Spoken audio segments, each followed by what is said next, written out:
आज का जो हमारा विषय है वो बहुत विशेष है और आज नौजवान उस चीज पे काबू नहीं पा पाते, वो वहां टूट जाते हैं। काम वासना जब अपना प्रबल रूप दिखाती है और वो हमारे बाहर डेरा डाल लेती है, जैसे पहले शत्रु होते थे ना, दुश्मन होते थे, किले के बाहर अपना डेरा डाल लेते थे क्योंकि वो ताकतवर होते थे और किला के अंदर राजा बंद हो जाता था। अब बाहर उन्होंने डेरा डाली अपनी सेना के साथ। अब कितने दिन किले के अंदर रहेगा, बाहर तो आना ही है।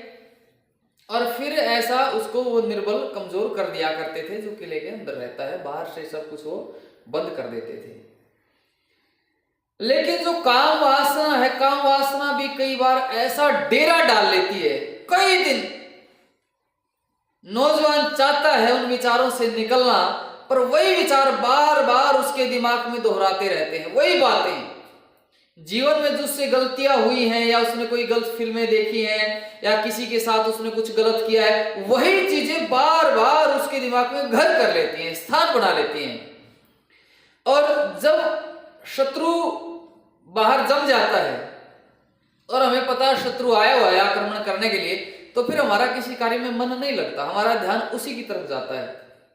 यही हाल नौजवान का होता है। जब काम वासना अपना प्रभाव दिखाती है तो उसका ना पढ़ाई में मन लगता है, ना लिखाई में मन लगता है, ना खेल में मन लगता है, ना कूद में मन लगता है। वही विचार, वही बातें, वही उसकी स्मृतियां, वही यादें उसे तंग करने लगती हैं। ऐसी स्थिति में क्या किया जाए, ऐसी स्थिति में कैसे बचें जब काम वासना अपना पांव जमा ले और काम वासना हमें घेरने की कोशिश कर ले। सबसे पहली बात तो क्या है, जब आपने लगा कि भाई जो कामदेव है, कामदेव ने आक्रमण कर दिया और अपना डेरा जमा लिया, तो सबसे पहला काम अपने किले के द्वार बंद कर लो। जो ब्रह्मचारी होता है अपने किले के द्वार बंद कर लेता है। किले के द्वार बंद करने का मतलब क्या है, कामदेव उस पर प्रहार कर रहा है और वो कामदेव के प्रहार से अपने ब्रह्मचर्य को नष्ट नहीं करता, जूझ रहा है उसके साथ। उसके साथ ब्रह्मचारी जूझता है, एकदम ब्रह्मचर्य नष्ट नहीं कर लेता। इसका मतलब उसने अपने किले के द्वार तो बंद कर दिए हैं, जूझ रहा है वो। अब बात रही, अब किले के द्वार तो हमने बंद कर दिए हैं भाई, हम वासना के आते ही एकदम हमने कोई शरीर से गलत हरकतें हमने नहीं की है, ना हमने अपनी पुत्रेंद्र के साथ छेड़छाड़ की, ना एकदम हमने फिल्म देखी, ना हमने कुछ और गलत काम किया, लेकिन मन में विचार आ रहे हैं।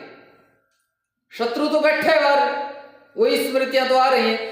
ऐसी अवस्था में हमने क्या करना है, अपने किले के द्वार बंद कर लिए हैं, ठीक है। और क्या करो, शत्रु पर प्रहार करो। शत्रु पर प्रहार कैसे करोगे, आप अपना स्वाध्याय करो, ईश्वर से जुड़ो, परमपिता परमात्मा से प्रार्थना करो। अरे जब आप अपने पिता से जिद करके कोई चीज मांग लेते हो, वो तो पिता का पिता परमपिता परमात्मा है। क्या बुरी आदत छोड़ने के लिए उससे निवेदन प्रार्थना नहीं कर सकते हम कि प्रभु विचार आए हैं, मुझे बचाओ, मेरी रक्षा करो? क्या वो नहीं करेगा? तो बिल्कुल करेगा वो। तो ऐसा आप उपासना करें, उपासना में प्राणायाम विशेष करें, स्वाध्याय करें। जब आप स्वाध्याय करेंगे, उपासना करेंगे, प्राणायाम करेंगे, परमात्मा से प्रार्थना करेंगे और अपने आप को व्यस्त कर लेंगे।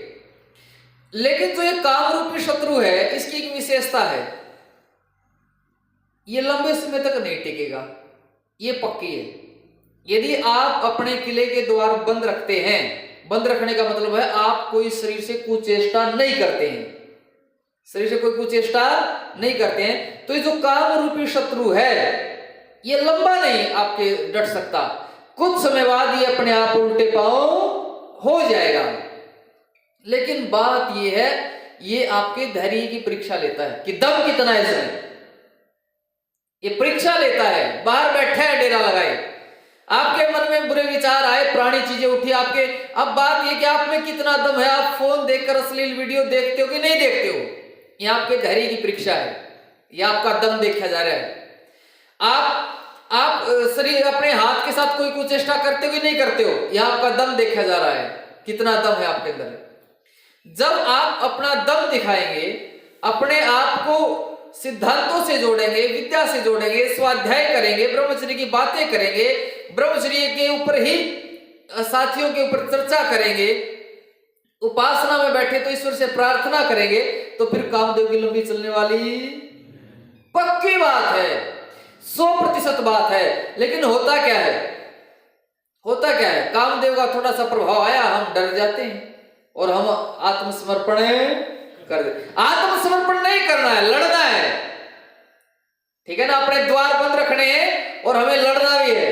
ऊपर हमारे पास तो बहुत हथियार है भाई, कितनी पुस्तकें रही हमारे पास, परमात्मा रहे हमारे पास, उपासना रही हमारे पास, प्राणायाम रहे हमारे पास, कितनी चीजें रही। तो हम किले के ऊपर से प्रहार कर सकते कि नहीं कर सकते हैं, सीधी सी बात है। तो मैं आपसे यही कहना चाहता हूं, बहुत बार ऐसा होता है, सामान्य नौजवान जो होते हैं वो टूट जाते हैं, वो घुटने टेक देते हैं, हिम्मत हार जाते हैं, वो अपने शरीर से कुछ चेष्टा कर बैठते हैं, अश्लील फिल्में देख बैठते हैं। बस जरूरत है तो उनको थोड़े से डटने की जरूरत है।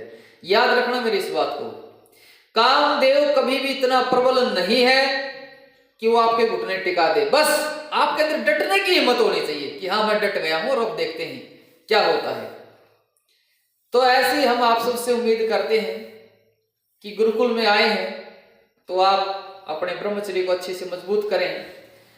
भाई ये नौजवान यहाँ गुरुकुल में आते हैं, रात्रि में इनकी 8 बजे से 8:45 तक कक्षा चलती है, मैं शाम की भी कक्षा लेता हूं।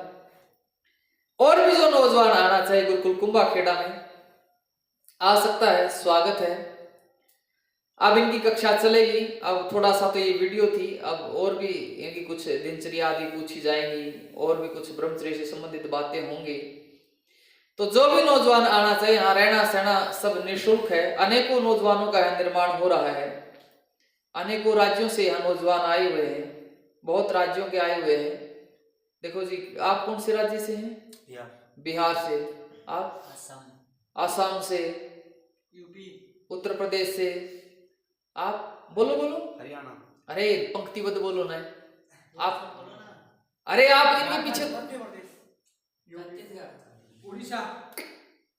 ये पंक्तिबद्ध बोलो ना, बोलो ना। ये लाइन चल रही है तुम्हारी, बोलो तुम कहाँ से हो? उत्तर प्रदेश। झारखंड से। उत्तर प्रदेश।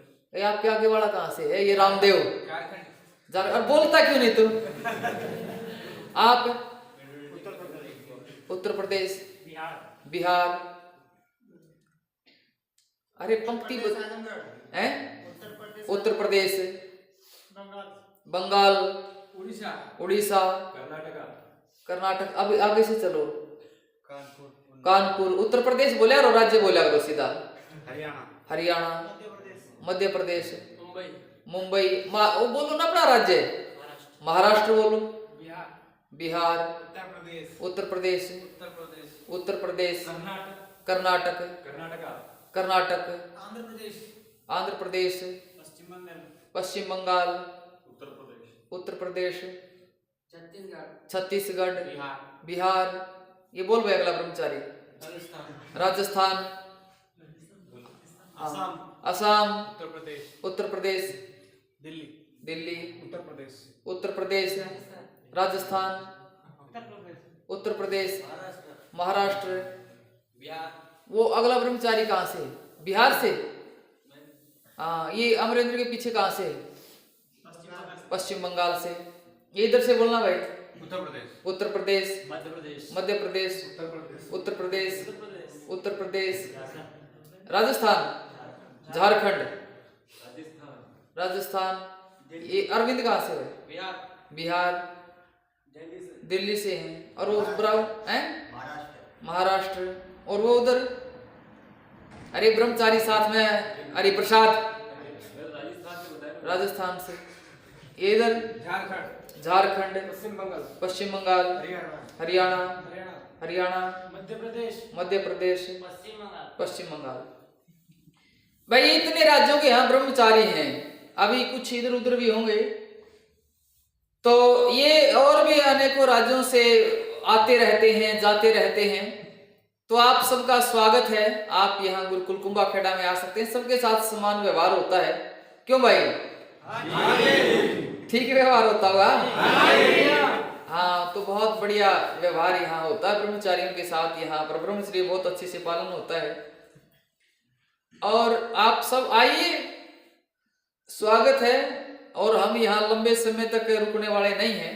कुछ समय बाद हम गुरुकुल छोड़ देंगे और फिर दूसरे गुरुकुल की तरफ प्रस्थान करेंगे। तो लगभग अप्रैल तक, मार्च अप्रैल तक हम यहाँ हैं। तो यहाँ आप आ सकते हैं। आप सबका स्वागत है। सभी को नमस्ते जी।